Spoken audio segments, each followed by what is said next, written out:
Hey guys, I'm Craig, and today for the Surfboard Guide, we're going to do our full review of the Channel Islands M23.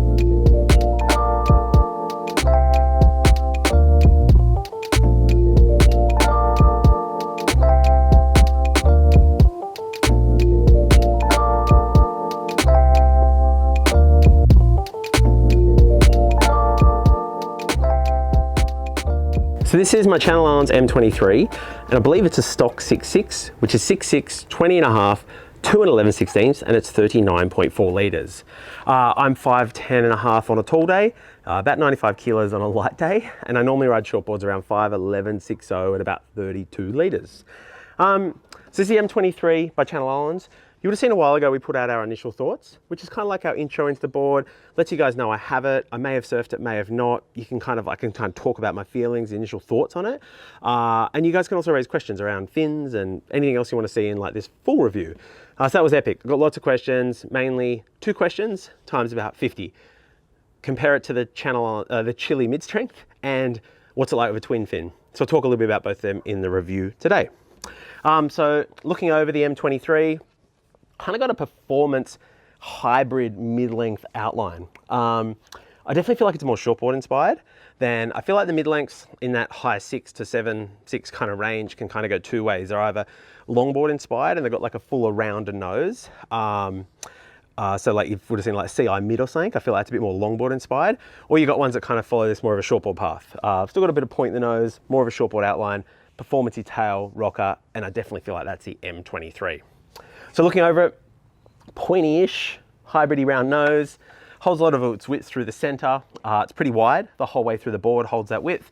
Comes in this really nice rounded to kind of pin tail that is very reminiscent to me of like the Happy Traveller. I've had a few Happy Travellers and I definitely feel these Happy Traveller vibes in the back end of the board. Rail is kind of like a nice mid to full rail, not too thick, but not too thin. Feels like it's nice and floaty, quite forgiving, but it still bites through the water quite easily. On the bottom, it feels like there's not too much stuff about it online, but I feel like there's maybe a single at the entry. Feel like there's almost like a light V here, but then that V becomes a bit more through the center, where I feel like there's a gentle double, but the V is slightly higher. So the stringer line is higher than the rail line, but then still like a light double through the center. And that V, you can feel it just behind the center fin, but then it flattens out at the tail of that apex of that tail. So just a light double I feel there of a single, but that V goes through the center of that concave. So I've been lucky enough to surf the M23 for a while now. Had about 3 or 4 months, put it in our initial thoughts that we spoke about, and I've really been out surfing a variety of conditions from kind of like pretty big and pretty fun, where you want a bit of extra paddle power to get into waves, through to the most dismal junk I've ever surfed in my life. And I've actually got a couple of clips of some of the worst waves I've ever surfed. Because I feel like that's a board people might grab it for as well. You know, we've had summer in Australia, coming to summer in the US, and sometimes the waves aren't great. And you want something that's got paddle power, it makes the worst surfs the best they can be. So I definitely wanted to check it out in that, but also a bit of footage about how it goes and how I surf on it. We also got some footage and some kind of fun days. Where I live in Sydney, gets okay sometimes, but yeah, got a couple of waves are okay. And it was good to kind of push the M23 and some kind of waves in that 3 to 4 foot range. It's a little bit better. Yeah, I talked before a little bit about, I feel like it's very performance shortboard inspired. And that's what I actually liked about, and I feel was one of probably the main kind of selling point and characteristics that I came away from the M23 with. I feel like it's an oversized, very forgiving shortboard for people that really want to progress their surfing, or they still want to rip. So people that are coming off bigger, you know, maybe they had like a 7.6 CI mid or a Mick Fanning softboard or something like that, and they want to step down to that next thing, but they're not quite ready for a shortboard. I feel like the M23 would be great for that. There's a full size range from around 6'2", and it's got all this nice forgiving paddle power at the front, but it's got this tail you can jump on and still, you know, do some more high performance surfing. When I really dig down to who I think it's for, I think of guys that, you know, I've just turned 40. There's guys at the beach that, you know, a little bit older than me. You know, when we're growing up, they ripped, you know, 20s, they absolutely ripped. But, you know, they've got jobs, kids, injuries, all that sort of stuff, and they're not surfing as regularly as they used to, or with the same kind of ferocity. So, but when they get a wave and the waves are good, they still absolutely rip. And I feel like the M23 is just like, those guys can just grab this board without any hesitation to go, hey, that thing will paddle well, that'll get me into waves, and when I want to jam it, the thing's gonna absolutely rip. It's just got this big shortboard vibe to it. And I feel like that is like, I feel like giving it to everyone I know, like, just go, hey, give it a go when the waves are good or whatever. You'll absolutely love it.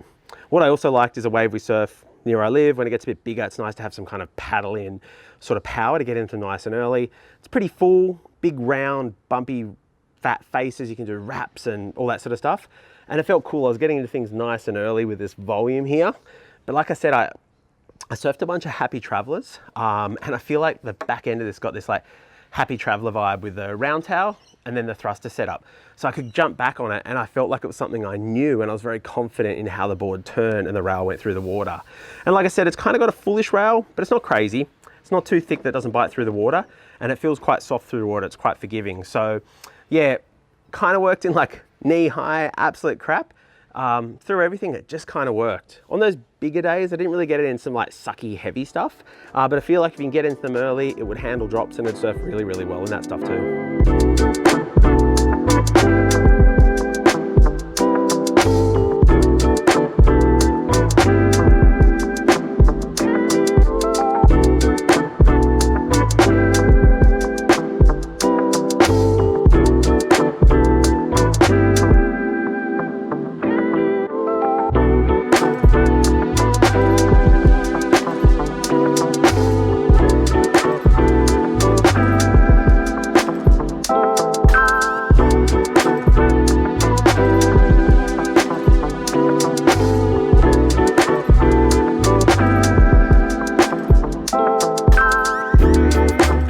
Initial thoughts, I think, I haven't got the greatest memory. I think I used the Dark Arts Futures thruster in that.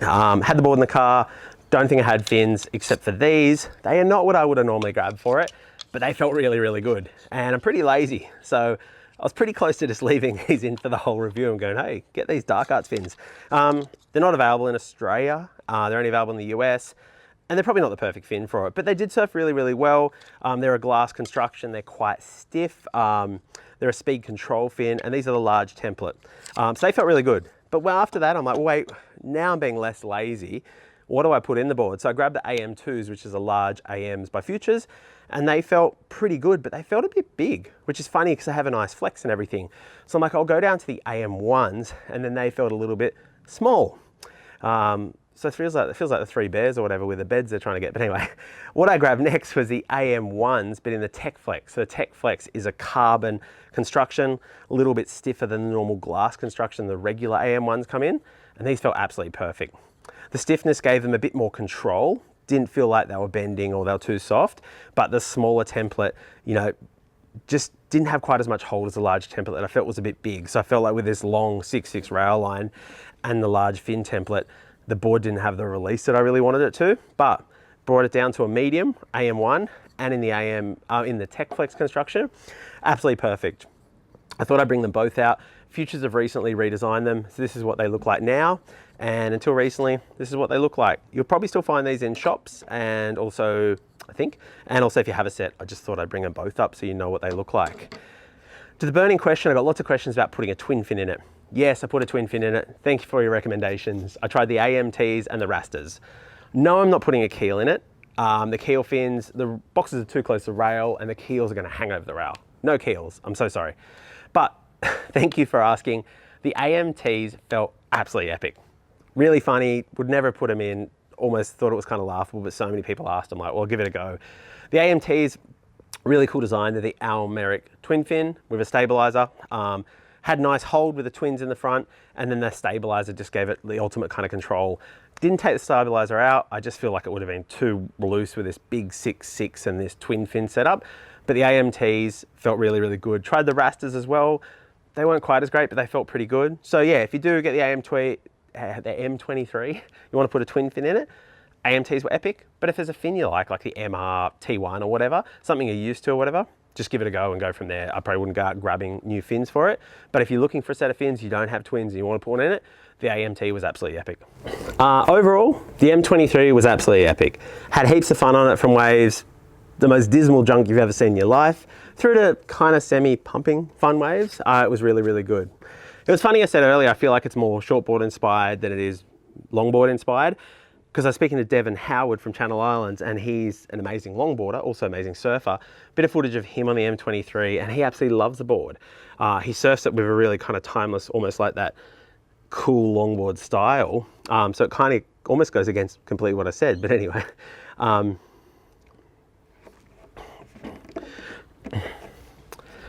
Overall, I really enjoyed the M23. I surfed in a whole bunch of conditions from, you know, bigger and fun through to the most dismal junk you've ever seen. Like I said, I felt like it had this like blown up shortboard feel to it. So if you're a ripper that, you know, is getting older, less time in the water, just wants something really forgiving, that's going to surf conditions from like knee high through to, you know, double overhead, M23's you go. When you get a section, you can jam it, you can turn, all that sort of stuff.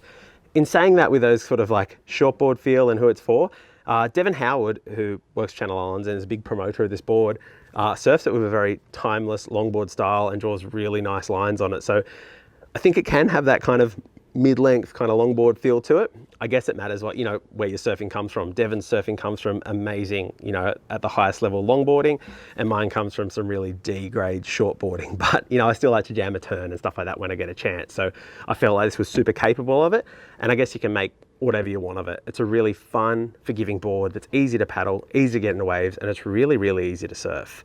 Like I said, the back end of it has kind of got this happy traveler feel to it. So it's not, you know, I feel like it's still at home in waves that are a bit more critical, a bit larger, and you still want to get, you know, vertical snap turns and have some freedom. And luckily, this kind of bulk through the nose, when you wrap things around, it doesn't catch. It doesn't feel like a big bulky board. Like I think with some of the others that have more that longboard inspiration, like the CI Mid Twin, they're a bit bulkier through the front. So while you can still rip on them, I think if you're doing like real shortboard-esque surfing, they're going to be a bit bulky through the front, but the M23 doesn't have that. Look, overall, M23 was a whole heap of fun. Really enjoyed checking it out, and I was super psyched on all the comments and questions we got from the initial thoughts, and there was so much interest in this board. I think I said the other thing people said was M23 or Chili mid-strength. I'm going to try and put something together looking at the two boards, because I think you can have both. They're both very, very different. They're almost complementary, and they kind of be like this really cool hybrid mid-length quiver. So more on that later. But no, it's not one or the other. They're both very, very different. We'll talk more about later. Anyway, thank you so much to Channel Islands and Onboard Store for the opportunity to check out the M23, and hopefully you get a chance to check one out too. Thanks for watching.